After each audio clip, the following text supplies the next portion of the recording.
eu sou o professor Emerson e nós vamos dar continuidade aos nossos estudos de Filosofia do Direito.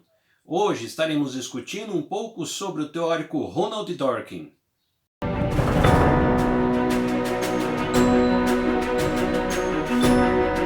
Prezados alunos, é um grande prazer estar aqui novamente com vocês e nós vamos então dar continuidade aos nossos estudos de Filosofia do Direito. Hoje estaremos discutindo um pouco sobre o teórico Ronald Dworkin e as contribuições do texto hoje são do professor Eduardo Bittar. Vamos então ao nosso primeiro slide. É de notável importância ter em Ronald Dworkin um contraponto conceitual a mais do que sedimentada conjuntura política e filosófica do positivismo jurídico. Não é por outro motivo que se recorre a este pensador norte-americano, professor da Teoria Geral da Jurisprudência da Universidade de Nova York e da Universidade de Oxford, apresentando em suas reflexões as quais são baseadas na tradição anglo-saxã. Certamente, quando Dworkin está se postando ante seu projeto de estudo de direito, não o faz a partir das mesmas premissas que inspiram a formação e o lastro das concepções classicamente modernas do direito contemporâneo. Sua postura é já problematizante e considerada o direito como um fenômeno de profundo interesse especulativo e que o motiva a dizer, como disse de fato em uma conferência no Japão, é minha visão, de fato, que o direito é em grande parte filosofia. Dworkin vai ser um teórico muito importante para a filosofia de forma geral e também para a filosofia do direito, porque a partir dele nós temos dois aspectos que são discutidos que são extremamente importantes. Dentre eles podemos citar a regra e os princípios. Nós estamos falando de um aspecto objetivo e de um aspecto visto como subjetivo. A partir dessa característica, dessa relação de se discutir principalmente a relação dos princípios, nós teremos aqui um teórico que vai efetivamente aprofundar a característica dos princípios dentro da área do direito.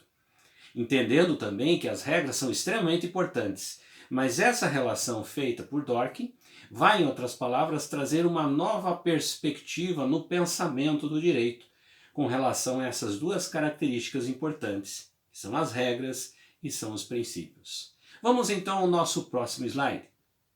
Quando Dworkin está se postando em face do positivismo, não está somente negando uma matriz de pensamento em suas principais estruturas de raciocínio, mas está, acima de qualquer coisa, se antepondo à lógica de dois maiores representantes dessa vertente de pensamento jurisfilosófico, Kelsen e Hart, que ocupam o espaço da jurisreflexão do século XX.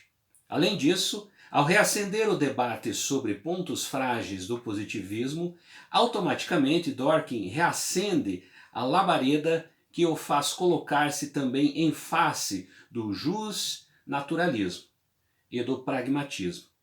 Muito menos se pode deixar de considerar que Dworkin, ao propor uma reflexão sobre o direito, está em verdade acenando não somente com uma proposta de contramarcha com relação ao positivismo, mas sobretudo abrindo um espaço de interlocução que haverá de encontrar fértil manancial de trocas intelectuais com Mark Cornick, Habermas e John Rawls. Aqui nós temos uma relação extremamente importante. Como eu havia falado para vocês, nós temos dois aspectos aqui, a relação da regra, da norma, e nós temos a relação dos princípios. Aqui nós temos dois pontos que são os quais o próprio Dworkin, né, como é efetivamente um crítico dessa relação da condição positivismo, em outras palavras, um pós-positivista, nós temos efetivamente essa discussão sobre a importância dos princípios, que vai reacender novamente a discussão sobre a moral. Então, dentro dessa característica, a gente pode perceber que são aspectos importantes que são e aparecem dentro dessas relações das discussões que Dworkin apresenta para nós dentro desse contexto. Volto a afirmar, não é efetivamente desvalorizando o princípio da característica das normas, mas sim a relação da importância também de se entender os princípios como um aspecto importante dentro do pensamento do direito. E essa relação dos princípios, como nós estamos diante de uma característica de um processo abstrato, que é efetivamente uma reflexão que se faz diante dessa característica, sem dúvida nenhuma nós temos aí uma proximidade muito grande com o pensamento filosófico, mesmo porque nós temos efetivamente um teórico que vai trazer essas reflexões dos princípios a partir das características e do pensamento da filosofia. Vamos então ao nosso próximo slide. Surge então uma reflexão curiosa e vanguardista que reafirma a importância de Wittgenstein e Hegel e que se desconecta das pretensões teóricas dedutivistas ao estilo de Kant e de Hegel. Isto é, que confere um tom especial ao raciocínio de Dworkin, que apesar de se basear na linguagem do common law, não se circunscreve ao seu universo de problemas, na medida em que se pode mundializar com toda pertinência, servindo como um instrumento crítico apropriado para a reflexão da civil law. Este tom especial decorre da particularidade de seu pensamento, a uma só vez liberal e, ao mesmo tempo, preocupado com as questões de justiça distributiva e solidarismo social, portanto, bem colocado para a sua inserção entre as discussões dos últimos anos travados no espaço da filosofia do direito, especialmente ante ao falencismo pós-moderno demonstrado pelo modelo teórico, moderno por excelência do positivismo jurídico. Aqui nós estamos entre dois aspectos, o que é o preciso, o que é o impreciso, o que é o genérico e o que é o específico. Então essas duas relações elas vão existir dentro desse contexto, ou seja, das discussões apresentadas por Dworkin. Ao mesmo tempo, nós podemos perceber que a filosofia do direito ela começa a ter uma intensidade maior nessas discussões apresentadas por Dworkin, principalmente na reflexão, voltamos à palavra, do processo construído dentro do direito, que é efetivamente a discussão dos princípios. Então o princípio ele passa a ser importante, é o ponto central que nós temos aqui das discussões de Dworkin. Entendendo que essa relação com as regras e com as normas elas são harmoniosas, elas devem existir dentro de um princípio harmonioso, mas evidenciando a importância dos princípios, entendendo essas duas características, o que é efetivamente um processo abstrato e o que é um processo relacionado às características específicas demonstradas pela regra. Então, dentro dessa composição, né, nós temos então essa ideia, que é efetivamente aquilo que se traz entre o específico e o que se traz entre o genérico. Então, esses dois pontos eles começam aqui a se intensificar dentro dessa relação do entendimento de Dworkin. Portanto, a filosofia do direito, na visão de Dworkin, é extremamente importante dentro desse contexto. Vamos então ao nosso próximo slide. A justiça não pode ser construída fora da linguagem. Este é um dado inegável para a reflexão jurisfilosófica, que assume problematizar a interpretação na esfera das práticas jurídicas.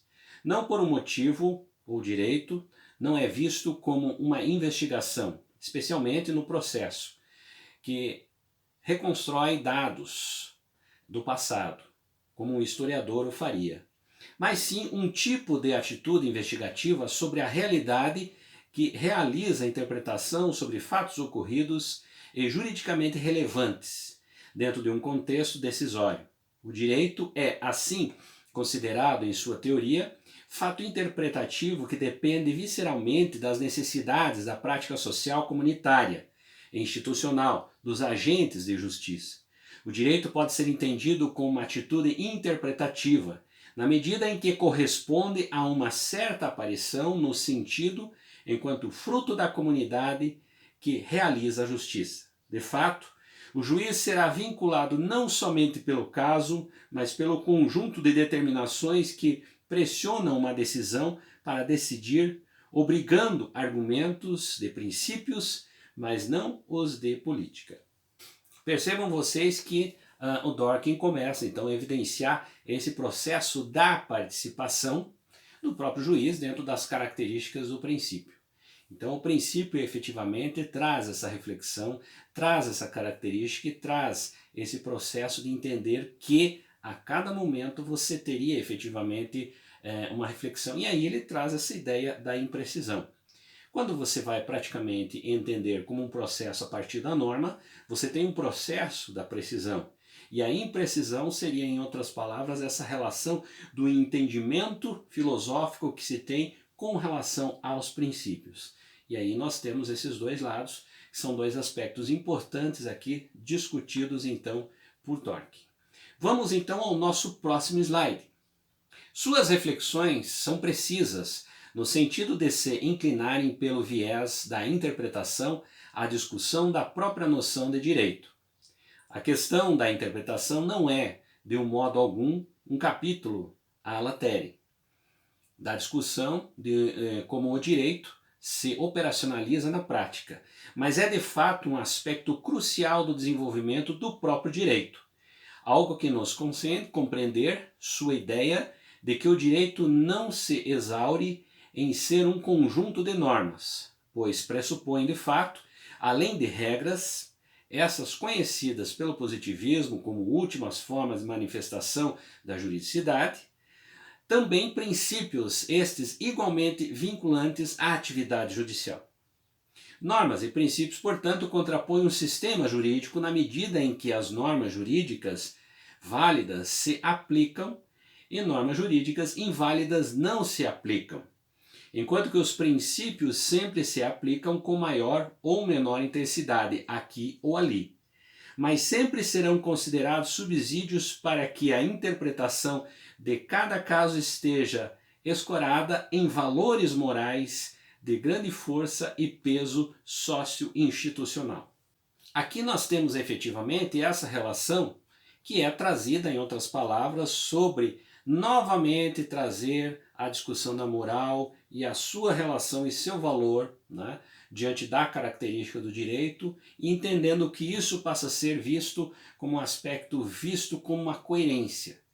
Então, quando falamos do princípio e quando falamos da interpretação desses princípios, é óbvio que nós temos essa relação que vai trazer esse subsídio, que é a perspectiva da moral, também envolvendo essas decisões e interpretações com relação aos princípios. A regra existe, ela é aplicada, sem dúvida nenhuma, mas ao mesmo tempo nós temos essa perspectiva dos princípios que vão, em outras palavras, dialogar também com determinadas situações. Assim nós temos, em outras palavras, essa relação da preocupação trazida por Dworkin. Vamos então ao nosso próximo slide. A aplicação de um princípio a um caso concreto, especialmente em hard case, demanda do julgador o uso não de critérios fixos, estes que são inexistentes, mas um balanceamento em que se ressalta a ideia de peso de um princípio. Não somente inexistente esses critérios fixos que consistiam a formulação de uma racionalidade abstrata sobre os princípios, como também não há nada no pensamento de Dworkin que autorize a identificar qualquer tipo de hierarquia entre os próprios princípios. Então, em abstrato, nenhum princípio vale mais ou menos que outro, a não ser diante de uma situação em que se evidencie o seu uso concreto deva ser preponderante com relação a de um outro princípio. Um princípio, igualmente, poderá pesar mais num caso que noutro, ou pesar mais que um outro princípio. Liberdade de mercado. Percebam vocês que dentro dessas características nós não temos efetivamente uma fórmula, como se analisar um princípio, como se aplicar um princípio, como se interpretar um princípio.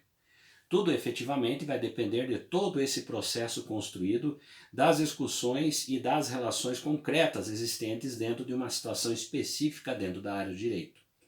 Assim, os princípios eles são efetivamente um processo ao qual se teria uma maior abstração. E essa abstração traz então essa relação com a filosofia do direito.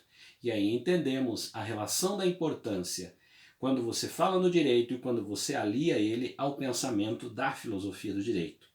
No pensamento de Dworkin, ela é extremamente importante, porque vai possibilitar efetivamente essa análise, essa interpretação e essa valoração dos princípios existentes dentro da área do direito.